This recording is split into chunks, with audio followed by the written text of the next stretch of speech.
আবারও পারমাণবিক অস্ত্র পরীক্ষা চালানোর আশঙ্কা দেখা দিয়েছে উত্তর কোরিয়ায়। সমর বিশ্লেষকদের মতে ২০১৭ সালের পর আবারও পারমাণবিক অস্ত্রের পরীক্ষা চালাতে যাচ্ছে দেশটি।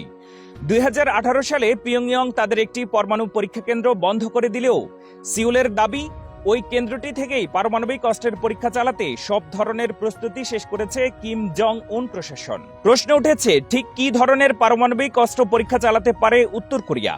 বিশ্লেষকদের ধারণা, উত্তর কোরিয়া যদি আবারও পারমাণবিক ক্ষেপণাস্ত্র পরীক্ষা শুরু করে, তবে সেটি হতে পারে ছোটখাটো কোনো পারমাণবিক ওয়ারহেড যুক্ত ক্ষেপণাস্ত্র, যা যুদ্ধক্ষেত্রে ব্যবহার করা হয়। অর্থাৎ স্বল্প পাল্লার ক্ষেপণাস্ত্রের পরীক্ষা চালাতে পারে তারা। তাদের উদ্দেশ্য মূলত কৌশলগত ক্ষেপণাস্ত্র ব্যবহার করা। ছোট ডিভাইসগুলো দিয়ে উত্তর কোরিয়া আন্তঃমহাদেশীয় ব্যালিস্টিক ক্ষেপণাস্ত্রে একাধিক পারমাণবিক ওয়ারহেড স্থাপন করতে সক্ষম বলে মনে করেন বিশ্লেষকরা। সামরিক বিশেষজ্ঞরা বলছেন, এই ধরনের মাত্র একটি মিসাইল দিয়ে একাধিক স্থাপনায় হামলা করা সম্ভব। শুধু তাই নয়, শত্রুপক্ষের প্রতিরক্ষা ব্যবস্থা ভেঙে দিতেও সক্ষম কিমের কৌশলগত পারমাণবিক মিসাইল। কখন কোথায় পিয়ংইয়ং পরমাণু অস্ত্রের পরীক্ষা চালাতে পারেন, এমন প্রশ্নের পরিপ্রেক্ষিতে পর্যবেক্ষকরা বলছেন, উত্তর কোরিয়ার সর্বোচ্চ নেতা কিম জং উন এবং তার সামরিক কর্মকর্তারা ঠিকই জানেন কবে তারা এই পারমাণবিক অস্ত্রের পরীক্ষা চালাবেন। যুক্তরাষ্ট্র এবং অন্যান্য বিদেশি গুপ্তচরদের জন্য উত্তর কোরিয়া একটি কঠিন জায়গা। অন্য দেশ থেকে যতটা সহজে তথ্য উপাত্ত বের করা সম্ভব, বিষয়টি ততটাই কঠিন ও বিপজ্জনক উত্তর কোরিয়ার ক্ষেত্রে।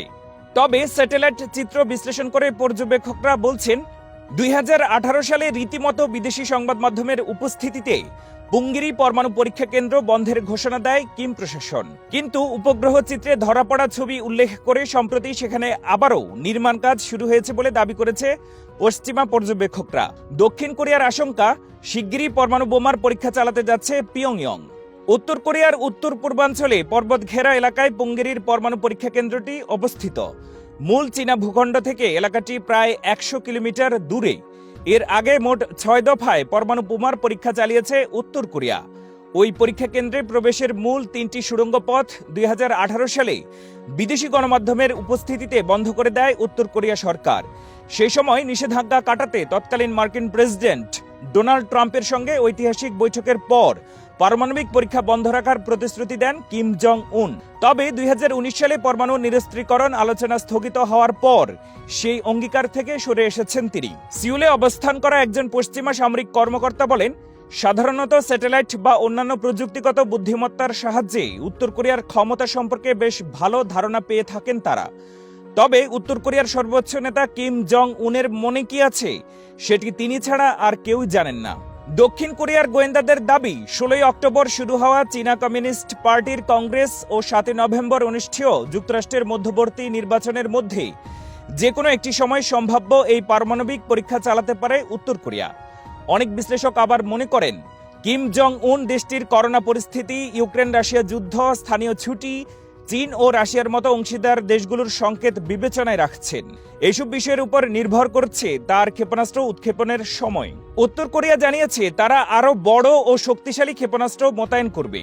আর বিশ্লেষকরা বলছেন, এরই মধ্যে পিয়ংইয়ং সে লক্ষ্যে কাজ শুরু করে দিয়েছে। মার্কিন সরকারের সাবেক কোরীয় বিশেষজ্ঞ ভ্যান ডিপেন বলেন, উত্তর কোরিয়া এখন পর্যন্ত সীমিত সংখ্যক পারমাণবিক পরীক্ষা চালিয়েছে। তবে তারা যেভাবে পারমাণবিক অস্ত্রের উন্নয়ন করে চলেছে, তাতে উত্তর কোরিয়া যে অনেক বড় একটি পরীক্ষা করতে চায়, এই নিয়ে কোনো সন্দেহ নেই। এদিকে গত মাসেই প্রথম দেশ হিসেবে পরমাণু হামলার অনুমোদন দিয়ে আইন পাশ হয় উত্তর কোরিয়ায়।